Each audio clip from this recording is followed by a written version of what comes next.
In the elder days, when the world was young and the veil between mortal men and the unseen powers was thin as morning mist, a prophecy drifted through the kingdom like a half-remembered dream. It was spoken by seers, murmured by wandering druids, and carved in runes upon forgotten stones. It said, "From hearth of straw shall rise a flame, born low, yet destined high to claim. When shadow falls and kingdoms weep, a peasant's son the crown shall keep." Most dismissed it as legend. But legends, as the wise know, have long memories. A child of humble earth, Rowan was born in a cottage so small the wind could slip through its walls and lull him to sleep. His mother wrapped him in a blanket patched a dozen times, and his cradle was nothing more than a basket lined with wool. He grew slowly, quietly, like a sapling in a forgotten corner of the forest. He learned to work before he learned to dream. He learned to endure before he learned to hope. Yet sometimes, when the dusk settled soft and gold over the fields, Rowan would pause in his chores and feel a strange stirring, like a distant call carried on the wind. He did not know it then, but the prophecy had already begun to turn its wheels. Hardship, the first teacher. When Rowan reached his 16th year, a winter of cruel hunger swept across the land. Snow buried the fields. Frost claimed the livestock.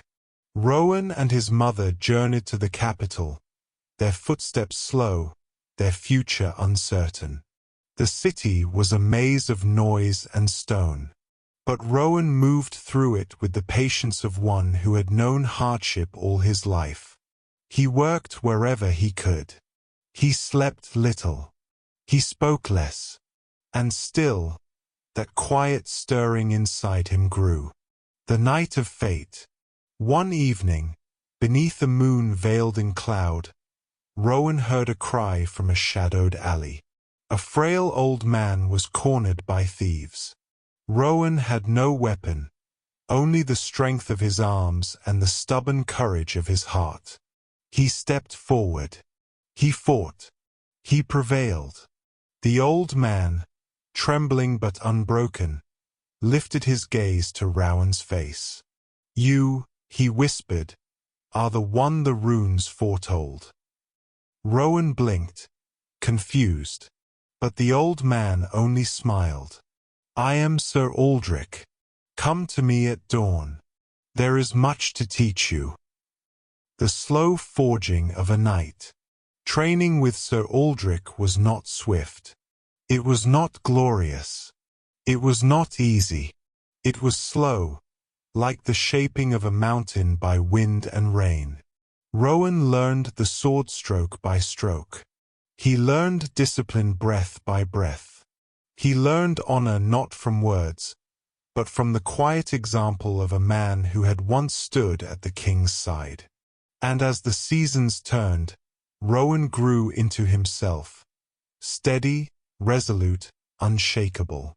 The prophecy, long dormant, stirred again. A kingdom in shadow. Whispers of war drifted from the northern mountains.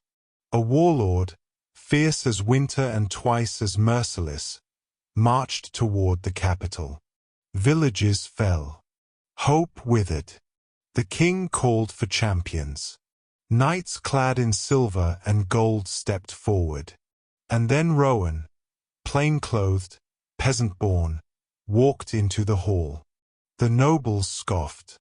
But the king, old and wise, felt the weight of prophecy in the air.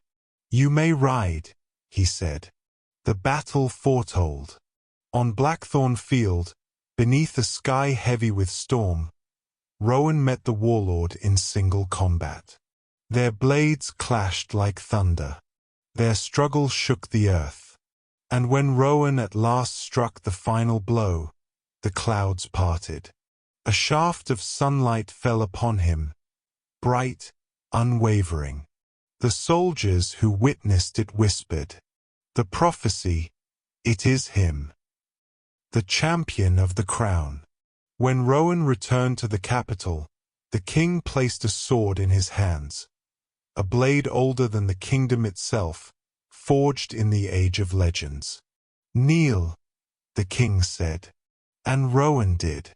"Rise, Rowan Stormborn, champion of the crown, protector of the realm," the flame foretold. The prophecy fulfilled, yet unfinished. Though Rowan had risen from straw to steel, the prophecy spoke of more than victory. It spoke of a guardian who would walk between the mighty and the meek, who would remember the soil from which he sprang. And so Rowan traveled the kingdom, not as a lord, but as a watchful guardian, listening, guiding, defending. For prophecy is not a single moment. It is a life lived in the shadow of destiny. It is in this time now, in his elder years, that Rowan reflects. He realizes that the struggles and pain were worth the outcome. The years have shortened, and now he must seek and find one he can train. That is a tale for another time.